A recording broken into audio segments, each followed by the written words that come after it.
नमो ओम विष्णुपादाय कृष्णपृष्ठाय भूतले श्रीमते भक्ति वेदांता स्वामिनिते नामिने। हरे कृष्ण कृष्ण कृष्ण हरे हरे, हरे राम राम राम हरे हरे। श्रील ऐसी भक्ति वेदांत स्वामी प्रभुपाद की जय, आचार्य महात्मा गांधी जी की जय। भगवद गीता 2020 में आपका स्वागत है। आज की श्लोक संख्या 13वें अध्याय का 18वां श्लोक है। इसके पिछले श्लोक का हम पुनर्कथन कर लेते हैं। अविभक्तं च भूतेषु विभक्तमेव च स्थितं भूतभर्तृ च ज्ञेयं ग्रसिष्णु प्रभविष्णु च। अविभक्त होकर के भी वे समस्त भूत प्राणी विभक्त है।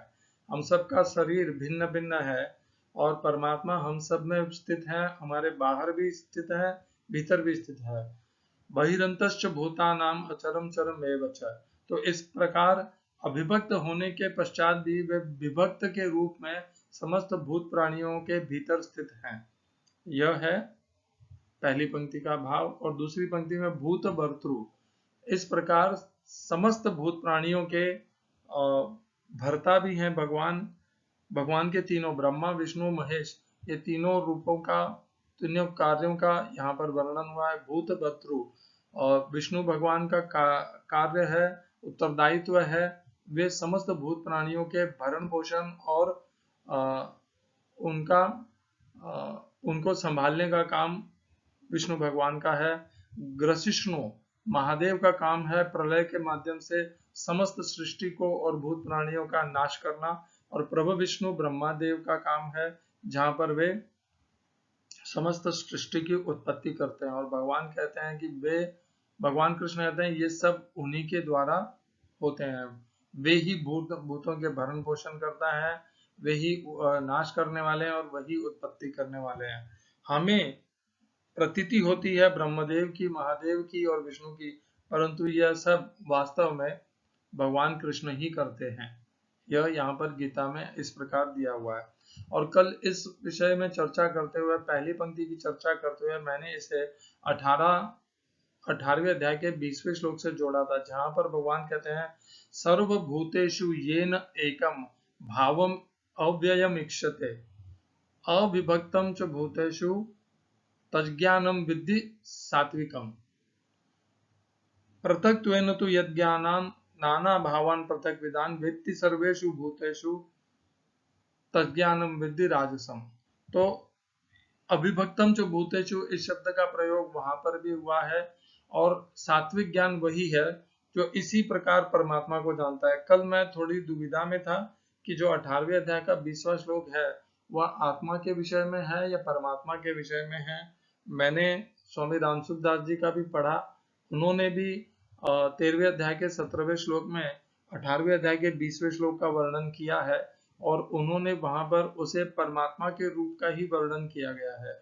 तो वहां पर अविभक्तम च भूतेषु जो शब्द का प्रयोग किया गया है वह भी परमात्मा के लिए ही है और यहाँ पर भी परमात्मा के लिए ही है। और जिस प्रकार वहां पर आता है, कल मुझे क्यों यह दुविधा हो गई थी, संशय हो गया था कि वह जीव के लिए लिखा है। अब जितना भी गहराई से विचार करता हूँ, वह जीव के लिए निश्चित रूप से नहीं लिखा होगा भगवान ने, वहां पर भी भगवान परमात्मा के विषय में ही लिख रहे होंगे। मुझे ये संशय इसलिए हो गया था क्योंकि वहां पर भगवान ने कहा था कि मैं अब तेरे लिए ज्ञान कर्म और कर्ता इन तीनों के विषय में कहूंगा। तो मैंने उसे कर्म और कर्ता तो मनुष्य द्वारा होता है, तो मैंने समझा था कि मनुष्य के लिए कह रहे हैं, किंतु वास्तविकता भगवान यही कहना चाह रहे हैं कि वास्तविक ज्ञान यही है। यहाँ पर भी वह यही कहते हैं ज्ञान क्या है। यहाँ पर भगवान ज्ञान गम्यम का वर्णन कर रहे हैं और वास्तविक ज्ञान यही है कि इस ज्ञेयम को इसी प्रकार जानना वही ज्ञान है, वही सात्विक ज्ञान है। तो वहां पर भगवान 18वें अध्याय के 20वें श्लोक में परमात्मा अर्थात स्वयं का ही वर्णन कर रहे हैं, चर्चा कर रहे हैं। यहाँ पर भगवान ज्ञेयम के विषय में बता रहे हैं। देखिए, इस प्रकार ज्ञेयम को जानना अत्यंत आवश्यक है हम सबके लिए, हमारी भक्ति और साधना की प्रगति के लिए, योग सिद्धि और सफलता के लिए। जब तक हम इस प्रकार सब में भगवान को नहीं देख पाएंगे, चराचर में भीतर बाहर, तब तक हम अपराध करते रहेंगे, उनके प्रति दोष वृत्ति रखेंगे, उनके प्रति घृणा भी रखेंगे और हिंसा भी करेंगे। यदि इससे मुक्त होना है तो इस प्रकार का भाव आना ही पड़ेगा, तभी हम जा करके वासुदेव सर्वमिति स महात्मा सुदुर्लभ है, तभी जाकर के हम महात्मा की उस अवस्था को प्राप्त हो पाएंगे। भगवान ने यहाँ पर बताया, पिछले श्लोक में भी बताया, बहिरंतश्च भूतानाम अचरम चरम एव च सूक्ष्मत्वात् तद विज्ञेयम अविज्ञेयम दूरस्थम चांति के चतत।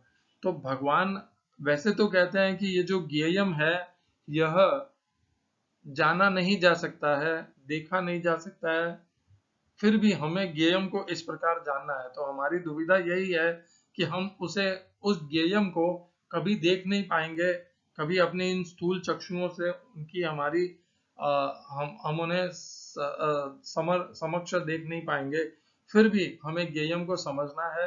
और समझने के लिए ही भगवान ने 13वें अध्याय के 13वें श्लोक से लेकर के 18वें श्लोक तक ज्ञेयम के विषय में हमें बताया है कि हमें किस प्रकार भगवान को, परमात्मा को धारण करना है, समझना है और उनके प्रति विश्वास और श्रद्धा रखनी है।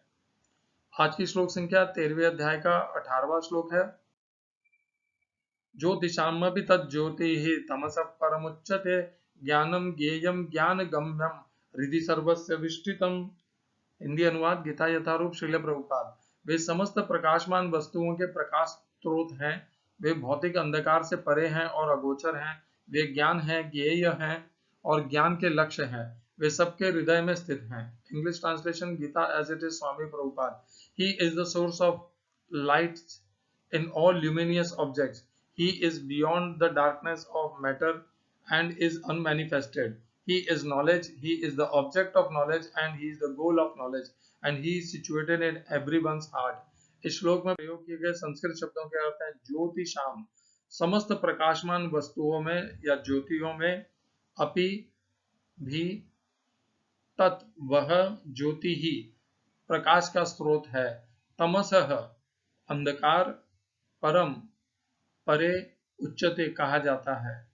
दूसरी पंक्ति ज्ञानम, ज्ञान, ज्ञेयम जानने योग्य, ज्ञान गम्यम ज्ञान से जाना द्वारा पहुंचने योग्य या जाना जाने वाले, हृदय सर्वस्य सबके विष्ठितम स्थित है। इस श्लोक का तात्पर्य गीता यथारूप स्वामी प्रभुपाद के द्वारा।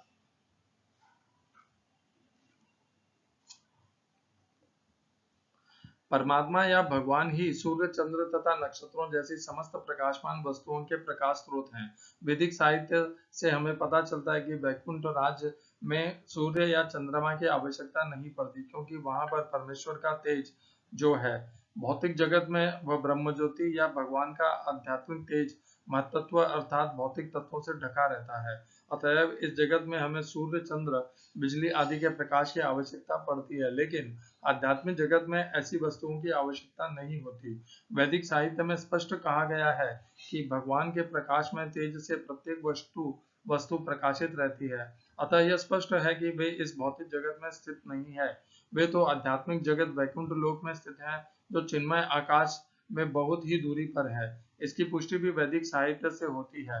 आदित्य वर्णम तमस परस्तात्, वे सूर्य की भांति अत्यंत तेजोमय है, लेकिन इस भौतिक जगत के अंधकार से बहुत दूर हैं। उनका ज्ञान दिव्य है। वैदिक साहित्य पुष्टि करता है कि ब्रह्म घनीभूत दिव्य ज्ञान है। जो वैकुंठ लोक जाने का इच्छुक है उसे परमेश्वर द्वारा ज्ञान प्रदान किया जाता है, तो जो प्रत्येक हृदय में स्थित है। एक वैदिक मंत्र है, मुक्ति के इच्छुक मनुष्य को चाहिए कि वह भगवान की शरण में जाए। जहां तक चरम ज्ञान के लक्ष्य का संबंध है, वैदिक साहित्य से भी पुष्टि होती है। उन्हें जान लेने के बाद ही जन्म तथा मृत्यु की परिधि को लांघा जा सकता है। वे प्रत्येक हृदय में परम नियंता के रूप में स्थित हैं। परमेश्वर के हाथ पैर सर्वत्र फैले हैं, लेकिन जीवात्मा के विषय में ऐसा नहीं कहा जा सकता। अतएव यह मानना ही पड़ेगा कि कार्यक्षेत्र को जानने वाले दो ज्ञाता हैं, एक जीवात्मा तथा दूसरा परमात्मा। पहले के हाथ पैर केवल किसी एक स्थान तक सीमित हैं, एक देशी हैं, जबकि कृष्ण के हाथ पैर सर्वत्र फैले हुए हैं। इसकी पुष्टि श्वेताश्वर उपनिषद में इस प्रकार हुई है। वह परमेश्वर या परमात्मा समस्त जीवों का स्वामी या प्रभु है, अतएव वह उन सब का चरम आश्रय है। अतएव इस बात से मना नहीं किया जा सकता कि परमात्मा तथा जीवात्मा सदैव भिन्न होते हैं। ओम अज्ञानतिमिरन्धस्य ज्ञानाञ्जनशलाकया चक्षुरुन्मीलितं येन तस्मै श्री गुरुवे नमः। एकं शास्त्रं देवकीपुत्र गीतम् एको देवो देवकीपुत्र एव एको मंत्रस्तस्य नामानि यानि कर्मा एकम तस्य देवस्य सेवा। हरे कृष्णा। पिछले श्लोक में भगवान ने हमें बता दिया था कि वे अविभक्त होने के पश्चात भी वे विभक्त होकर के ऐसा प्रतीत होते हैं हमें, और समस्त भूत प्राणियों के हृदय में भीतर स्थित हैं। हृदय में पिछले शब्द में प्रयोग नहीं हुआ। अब इस श्लोक में भगवान बहुत स्पष्ट जगह बता रहे हैं कि जब वे भूत प्राणियों के भीतर हैं तो वे भीतर कहाँ पर है। तो भगवान इस श्लोक में बहुत स्पष्ट निर्देश दे रहे हैं कि भीतर वे उनके हृदय के भीतर स्थित हैं। और इस श्लोक से मतलब भगवान ने बहुत स्पष्ट हमें निर्देश दे दिया है कि वे कहाँ पर भूत प्राणियों के भीतर होते हैं, वे उनके हृदय में स्थित होते हैं। दूसरी बात जो पहली पंक्ति में कही गई है, ज्योतिषाम अपि तज्ज्योति है, समस्त प्रकाशों में भगवान प्रकाश है। भगवान ने कहा है 15वें अध्याय में भी कहते हैं, 10वें अध्याय में भी कहते हैं, यच्चंद्रमसि यच्चाग्नौ तत्तेजो विद्धि मामकम। तो भगवान ने कहा कि चंद्रमा और सूर्य में जो तेज है वह मेरा है। यच्चंद्रमसि यच्चाग्नौ तत्तेजो विद्धि मामकम, वह भगवान का तेज है। और भगवान समस्त ज्योतियों की ज्योति है, अर्थात वे स्रोत हैं समस्त ज्योति के। यदि भगवान का प्रकाश नहीं होता तो यहाँ पर सब कुछ अंधकार होता, और अंधकार से सब कुछ लुप्त होता, तमस इतना गहन अंधकार कर देता। किंतु भगवान क्योंकि दिव्य हैं, सत्व के भी परे हैं, इसलिए वे ज्योति पुंज के जैसे हैं। और एक जैसे 11वें अध्याय में जब भगवान विश्वरूप बताते हैं तब भी अर्जुन कहते हैं कि दिवि सूर्य सहस्त्र से भवे दुग पदुत्थिता यदि भासदृशी साक्षात भासस्तस्य महात्मनः है। भगवान से इतना विश्वरूप से उनके इतना भयंकर और अद्भुत प्रकाश निकल रहा था कि ऐसे लग रहा था जैसे हजारों सूर्य एक साथ उदित हो गए हों, इतना तेजोमय था भगवान का विश्वरूप। तो वही है वह भगवान जिनमें इतना तेज है। एक उसकी हम कल्पना वहां पर कर सकते हैं विश्वरूप से, जहां पर अर्जुन ने कहा था दिवि सूर्य सहस्त्र से भवे दुग पदुत्थिता। और एक जगह और भगवान कहते हैं कि वे प्रकाश तमस के परे हैं। भगवान में अंधकार नहीं है। भगवान का धाम, जैसे प्रभुपाद ने बताया 15वें अध्याय में भी भगवान बताते हैं कि उनका धाम में सूर्य चंद्रमा की आवश्यकता नहीं है, वह अपने आप ही स्वयं प्रकाशित है। वहां पर तमस और राजसिक इन दोनों का कोई स्थान नहीं है। वहां पर पूर्ण सत्व, पूर्ण दिव्य है, वह चिन्मय है, अपने आप में स्वयं प्रकाशित है।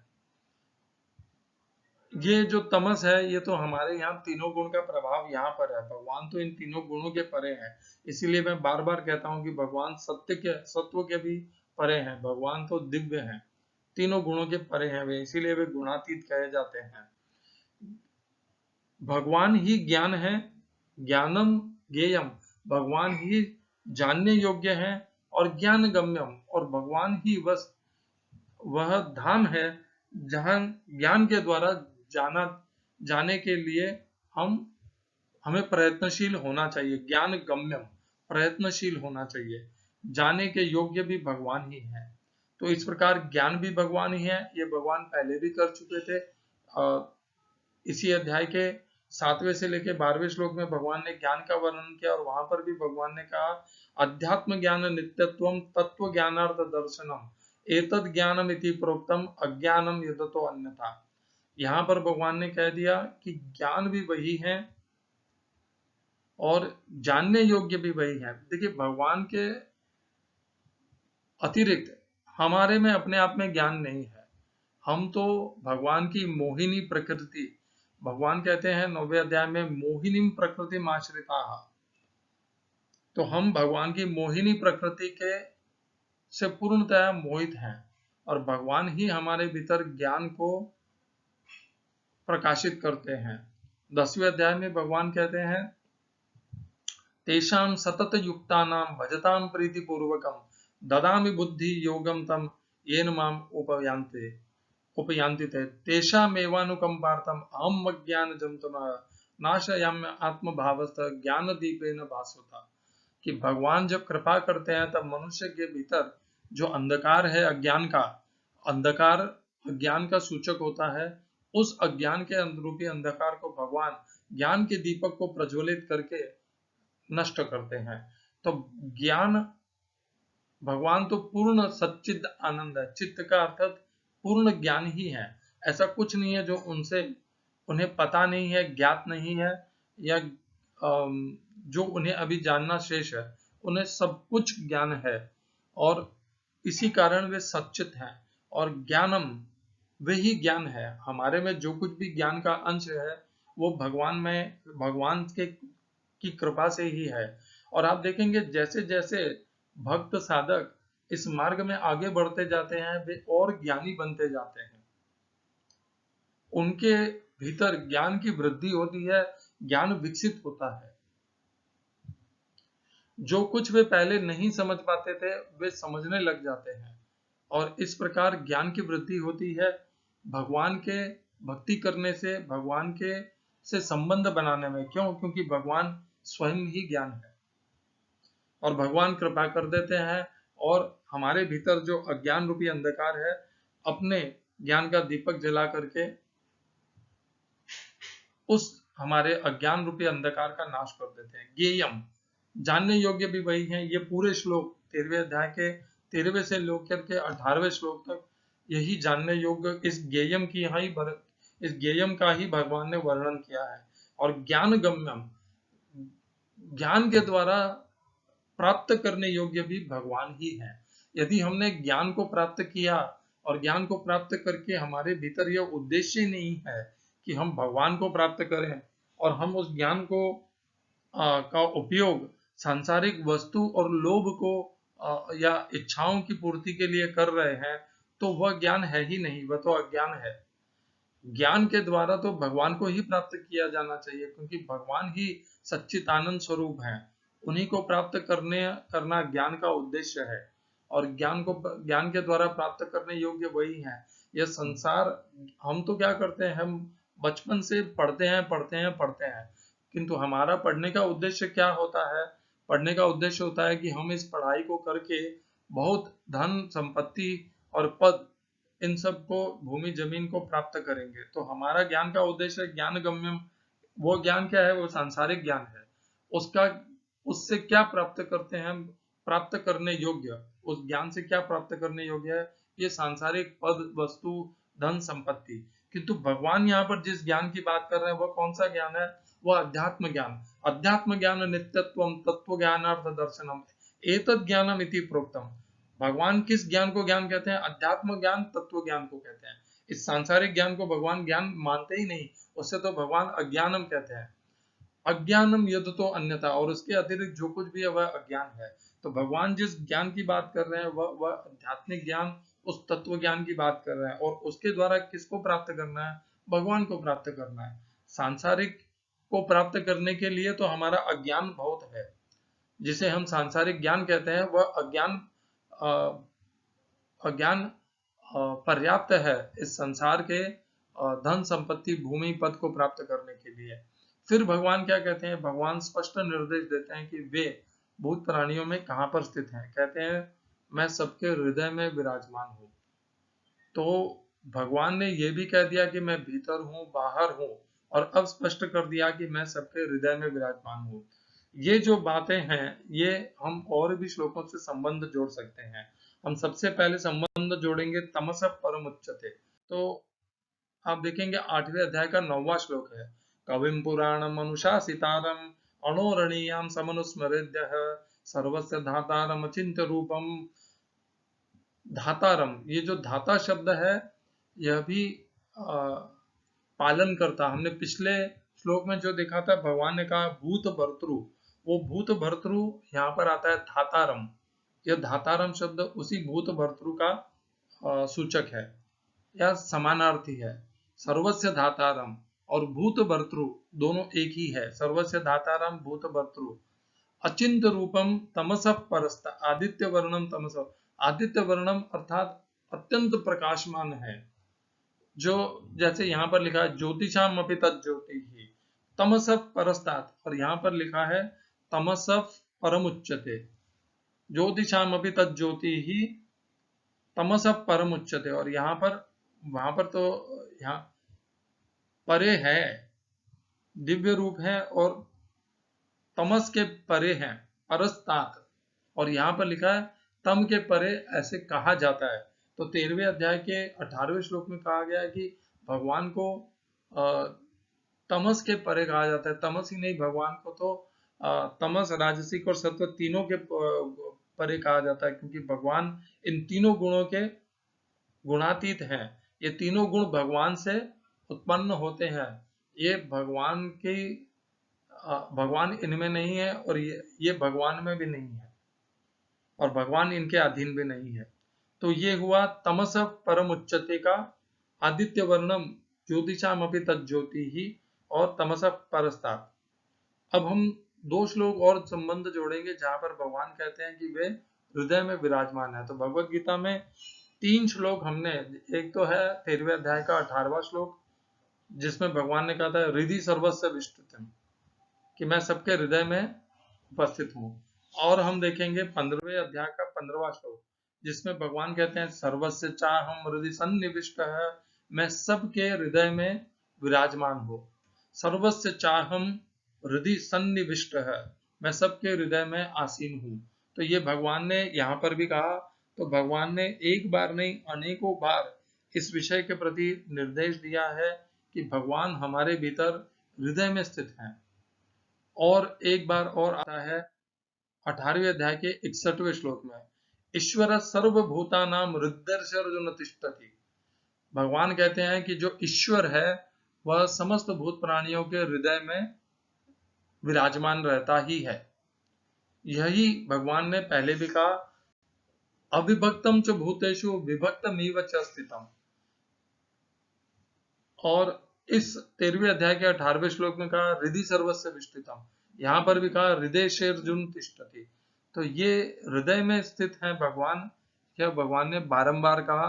यहाँ पर ईश्वर शब्द का स्पष्ट प्रयोग हुआ है, वहां पर अविभक्तम च भूतेषु इस प्रकार कहा है, ज्ञानम ज्ञेयम ज्ञान गम्यम हृदय सर्वस्य विष्टितम, वह परमात्मा, वह जानने योग्य, वह सबके भीतर हृदय में स्थित है।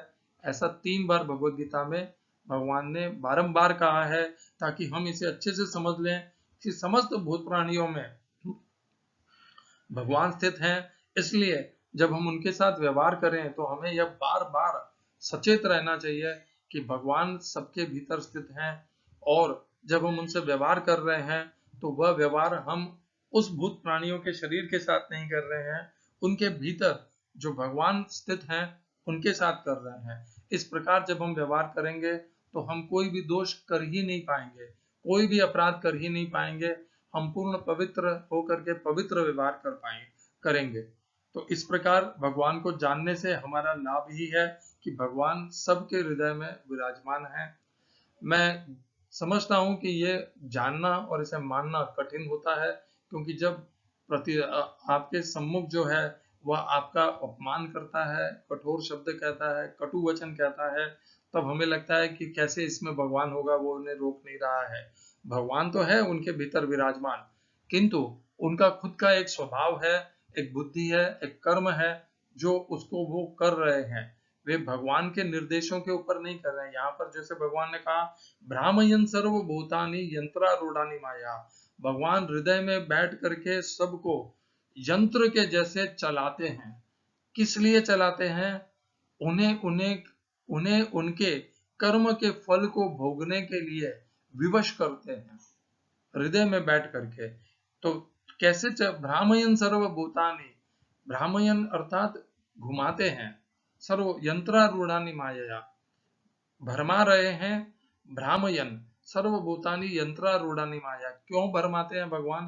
क्योंकि उन्हें उन समस्त जीव प्राणियों को उन्हें अपने कर्मों के फलों को भुगतना है, और इस प्रकार उनको भ्रमित करके भगवान उन्हें कर्म फल को भोगने के लिए विवश करते हैं, उनके हृदय में स्थित होकर के। तो हमें अपने हृदय को पवित्र बनाना है, भगवान को सदैव, जैसे हनुमान जी ने जब अपनी छाती को फाड़ करके दिखाया तो उसमें सियाराम बैठे थे, इस प्रकार सदैव भगवान को अपने भीतर हृदय में विराजमान रखना है और सबके हृदय में भी भगवान को देखना है, ताकि हमसे कोई भी नया दोष, कोई भी पाप कर्म न हो और हम इस प्रकार कर्म के फलों से मुक्त होकर के भगवान को प्राप्त कर सकते हैं। निर्दोषम ही समम ब्रह्म तस्मात् ब्रह्मणि ते स्थिताः। यदि हम निर्दोष होंगे तभी हम भगवान को प्राप्त हो पाएंगे, हमारे में दोष होगा तब तक हम भगवान को प्राप्त नहीं कर पाएंगे।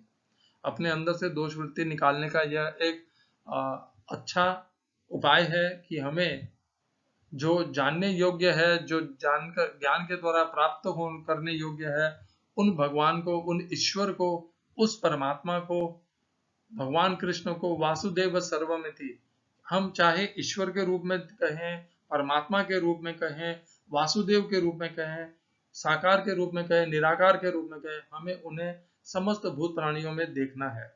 देखिए, वासुदेव सर्वमिति साकार रूप हो गया, और जो वासुदेव भगवान कृष्ण को मानते हैं, और ईश्वर निराकार हो गए, और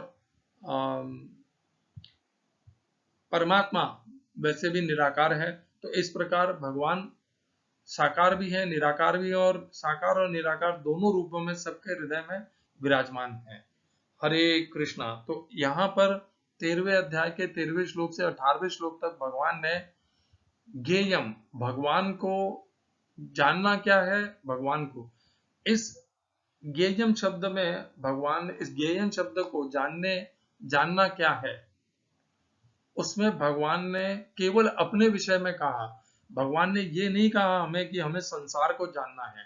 हम आजीवन क्या प्रयत्न करते हैं कि हम संसार को जान लें, उसके एक एक वृक्ष को, एक एक नदी को, एक एक नाले को, एक एक पर्वत को, एक एक सड़क को नाप ले, एक एक मनुष्य को जान ले। अरे उसमें आप अपना समय और जीवन व्यर्थ मत कीजिए। जानना क्या है? जानना भगवान है। ज्ञेयम कौन है? ज्ञेयम संसार नहीं है, संसार के भूत प्राणी भी नहीं है, संसार की विषय वस्तु भी नहीं है, संसार के पर्यटन स्थल भी नहीं है, ये सब ज्ञेयम नहीं है। ज्ञेयम कौन है? केवल और केवल एक को, केवल और केवल भगवान है, उन्हें जानना है। ज्ञेयम वही है और कोई नहीं है। ये संसार का जो ज्ञान है, यह तो अज्ञान है। अपने भीतर से, हृदय से, मन बुद्धि से अज्ञान को हटाइए, संसार को हटाइए, और जो ज्ञेयम है भगवान, उन्हें वहां पर स्थापित कीजिए। जिस प्रकार हनुमान जी ने किया था, सियावर को, सीताराम को वहां पर अपने हृदय में विराजमान किया था। हरे कृष्णा। श्रील ऐसी भक्ति वेदांत स्वामी प्रभुपाद की जय। आचार्य महात्मा गांधी जी की जय।